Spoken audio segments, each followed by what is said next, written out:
क्या बाली का trip plan करें 2026 में? अगर मैं आपको ये बताऊं कि इंडियन पासपोर्ट या आपका वीजा किसी भी कैटेगरी का वो सफिशिएंट नहीं होगा आगे, क्योंकि बाली जो है is now planning to implement new money rules for tourist, और ये जो है डिसाइड करेगा कि आपको आगे एंट्री मिलती है या नहीं मिलती। स्टे टिल द एंड, क्योंकि मैं आपको बताने लगा हूं कि क्या डॉक्यूमेंट्स की जरूरत पड़ेगी, ऑफिशियल्स क्या जज करेंगे आपके फाइनेंसेस में, and how you should prepare before you book your flights. तो आगे ऐसा हो सकता है कि आपकी बैंक स्टेटमेंट्स हो गई, आपकी रिटर्न ऑनवर्ड जर्नी की फ्लाइट टिकट्स या आइटनरी वगैरह चेक की जाए, क्योंकि अथॉरिटीज जो है ये प्लान कर रहे हैं कि वो बैंक अकाउंट बैलेंस लोगों का पिछले 3 महीने का कंसिस्टेंट जो उन्होंने मेंटेन करके रखा है उसको शायद देखें। कोई फिक्स्ड अमाउंट नहीं है यहाँ पे जो भी ट्रैवलर्स इंडोनेशिया में या बाली में ट्रैवल करेंगे, लेकिन ऑफिशियल्स जो है they will look at your itinerary हो गई, आपका लेंथ ऑफ स्टे हो गया और प्लान एक्टिविटीज हो गई, और इसके बेसिस पे आपका फाइनेंशियल थ्रेशोल्ड डिसाइड किया जाएगा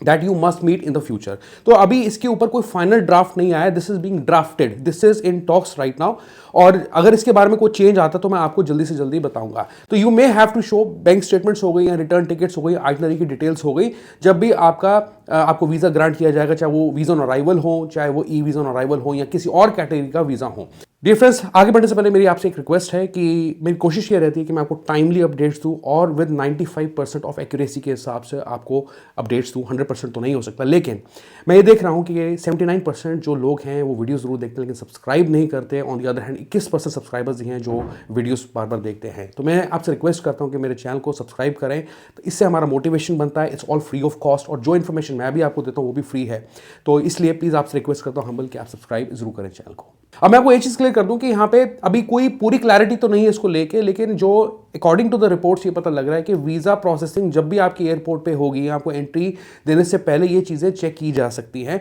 मैं आपको रिकमेंड ये करता हूँ इस वक्त कि ई वीज़ा ऑन अराइवल लेना ठीक रहेगा, जो सिर्फ लोग टूरिज्म के पर्पज़ के लिए जा रहे हैं, बिकॉज उसमें यह है कि आप इजीली ये इवेलुएट कर सकते हो कि आपको वीज़ा ग्रांट भी किया जा रहा है या नहीं किया जा रहा, ठीक है। तो ये मैं आपको रिकमेंड करता हूँ कि instead you take $35 visa on arrival at the airport, you should opt for e visa on arrival in the future. अब इसके बारे में जो डेवलपमेंट आती है मैं आपको आगे तो बताऊंगा, लेकिन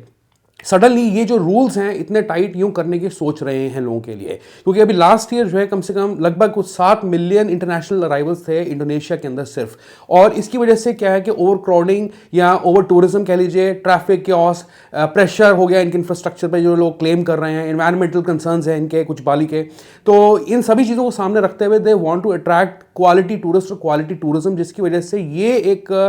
जो चेंज है इंप्लीमेंट किया जा सकता है, फाइनेंशियल चेंज, ठीक है। तो आप लोगों का बस ये है कि वो ये देखना चाहते हैं कि अगर कोई 5 दिन के लिए रह के आ रहा है तो पर डे के हिसाब से उसके पास उतना सफिशिएंट बैलेंस है या नहीं है, या वो फैमिली के साथ आ रहा है तो उसका टोटल बैलेंस कितना बनता है अकॉर्डिंगली। तो ऐसा हो सकता है। रीजन बिंग मैं ये वीडियो अभी इसलिए बना रहा हूं, हालांकि पूरा इंप्लीमेंट नहीं हुआ है, सिर्फ ड्राफ्ट इसका बनाया जा रहा है, इसके बारे में डिसीजन लिया जा रहा है। रीजन बिंग क्योंकि ये ऐसे जो अपडेट्स होते हैं कभी भी सडनली आ जाते हैं, इंप्लीमेंट कर देते हैं, उसके बाद जब लोग जाते हैं इमिग्रेशन पे तो उनको चैलेंजेस आ सकते हैं। तो मैं आपको एडवांस में ये चीज बता रहा हूं कि अगर आप प्लान करते हैं फ्यूचर के अंदर डाउन द लाइन 2 या 3 महीने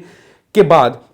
तो आपको इस चीज़ का ध्यान रखना है कि that you carry sufficient proof of funds. अपनी जो आइटनरी है आप बनाना चाहते हैं बना लीजिए, लेकिन रिटर्न ऑनवर्ड जर्नी की फ्लाइट टिकट्स डेफिनेटली आपके पास होनी चाहिए, और आपको एक arrival card, digital arrival card भरना पड़ता है। उस पर डेडिकेटेड वीडियो जो है आप मेरे चैनल पे देख सकते हैं कैसे स्टेप बाय स्टेप उसे भरा जाता है। तो बस कंक्लूजन यही है इस वीडियो का कि अभी ये फाइनल ड्राफ्ट में नहीं आया है, अभी कुछ भी इंप्लीमेंट नहीं हुआ ऑफिशियल, तो आप नॉर्मली ट्रैवल करें, लेकिन इसके रिगार्डिंग जब भी कोई अपडेट आता है मैं आपको बताऊंगा। तो अभी ये सिर्फ प्रूफ ऑफ फंड्स के रूल्स को अप्लाई कर सकते हैं किसी भी फॉर्म में। अब वो बैंक बैलेंस देखेंगे आपका in the form of bank statements या नहीं, या पिछले 3 महीने के देखेंगे, ये सब चीजें जो आगे जाके डाउन द लाइन क्लियर होंगी, क्योंकि अभी एम्बिग्विटी मुझे यहां पे लग रही है। तो कोई फिक्स्ड मिनिमम बैलेंस नहीं है, वैसे totally depend on your length of stay. Okay, जाने से पहले रिक्वेस्ट करते हो इस नए अपडेट को जरूर शेयर करें, वीडियो को लाइक करते हुए जाएं, hype this video and also subscribe to my YouTube channel the travel man today.